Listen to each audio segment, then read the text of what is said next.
Welcome back to Houston Life. The Houston climate is perfect for creating a thriving edible garden.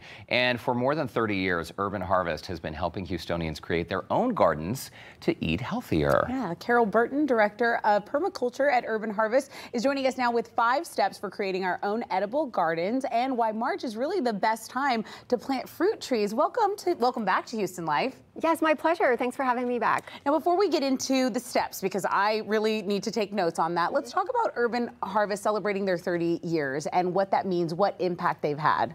Yes, we started in 1994 to address food security, and that was through starting a network of community gardens. So we're truly started out as a community gardening organization, and you can find one. There are now 180 in the Houston area. Then we manage the local farmers market and also classes and youth education programming, in addition to our mobile market who goes into communities of needs with local Texas produce. And that's great. And the education classes, Carol, these are so critical because a lot of folks in our city do not have access to fresh fruits and vegetables, or maybe they're not aware of the community garden programming. But essentially, Urban Harvest is trying to lay the groundwork for all of us to eat healthier and live better lives. Yes, you're absolutely right. I was in the teaching garden this morning and I harvested the cool season vegetables.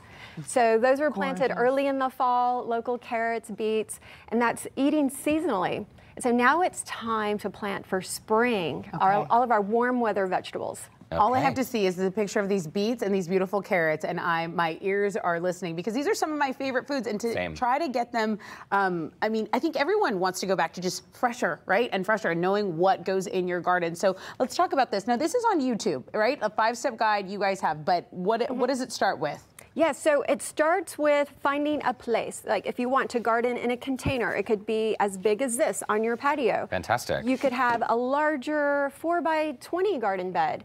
And the key is really healthy sandy loam soil. Do you see how rich this is? This is already mixed with compost, so it's nice, dark, rich, and loose. How do you find this, Carol? I mean, if someone is wondering where to buy it or where they can access it, because soils come in a lot of different types. I mean, I go to a garden center and I'm kind of overwhelmed because there are a ton of options. So you're absolutely right. So if you go to a local mom and pop nursery, and like Buchanan's is our favorite if you're in the Heights, Quality Feed. They carry these soils which are created by local companies surrounding Houston. So we have Farm Dirt, Nature's Way Resources. Those are just some of the local companies that are creating organic, full spectrum, really rich soil. And you have the rich soil, but what's this next? Is this mulch, and why is this important into what we're creating? Yes. So this is native hardwood mulch, and this is from another local company because this is mulch from local trees,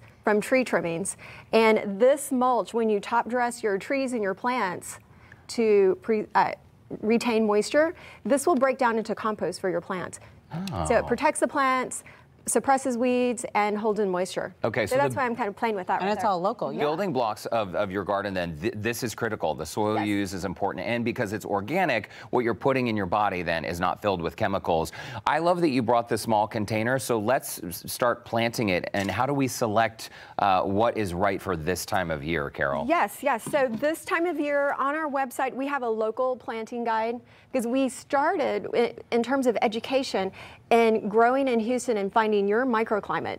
Because if you're inside the loop, you can start growing tomatoes sooner. Ooh, you know, if you're north in spring, your cool season is going to last a little bit longer, and then your tomatoes would go in just a little bit later.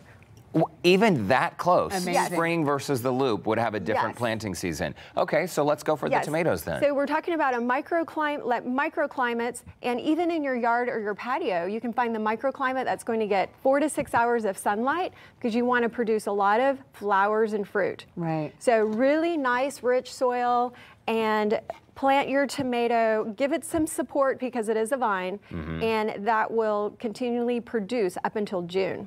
Interesting. See, because Houston is an hour from Houston, so that way if you're in the loop, you're going to know that's the one. Okay.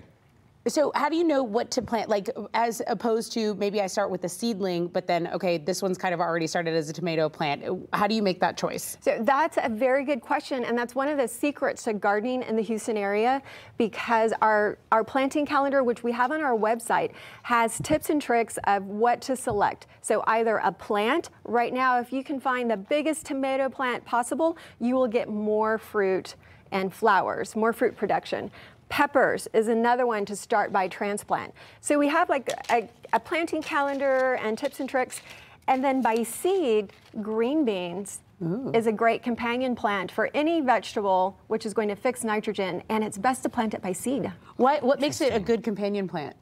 So beans, legumes, the roots fix nitrogen in the soil. Ah, okay. So nitrogen is what produces all of the green leafy growth for a plant. Okay, so what you plant together does actually matter, right, Carol? Like, let's say I wanted to plant a tomato plant that's already this tall. Could I also put sunflower seeds in the same container, or you would recommend a separate container for that? I would recommend a separate container because you want to look at the full height of the plant. So this one is going to get as tall as we are, the full size. But if I plant it in a smaller container, then it will be a little bit more stunted because it just correlates to the root space. And those sunflowers get big. Hey, we're tight on time. Let's chat about the fruit trees. I've been to the Urban Harvest tree sale. I love this event. Why is now a great time to start planting like citrus? And I can see that plant already has citrus on it. Yes, yes. So this is an orange tree, and March is the best time to plant trees in the garden. And we're at the tail end of March, so it's not too late, the beginning of April, because we have spring rains. All of this cool weather will help it to establish its root system. And as we go into summer and that heat, it will be a lot more happier. So this is the best time to plant trees in the ground. So fruit trees, your spring garden, excellent time. Now, because our weather is so unpredictable here, what is the watering situation? Okay, so for watering, right after you plant, you want to plant water at least daily. Okay. For trees, you'll want to water, when you first plant them, the first 2 years, you want to water once a week. Okay. Unless it rains, you don't have to water. But your seeds, you want to water more frequently until they get established. Okay. Established root systems. And Microlife, this is a local organic fertilizer company. We use this at our house. We love it. Super. And so if you can't find this brand, any full spectrum, slow release organic plant food to keep, especially for fruits, vegetables, flowers that are heavy feeders, you want to apply that every 2 weeks. We love that. Awesome. And it won't burn your plants either, which is very important. Carol Burton with Urban Harvest, thank you so much. Sure, my pleasure. Happy planting, everybody.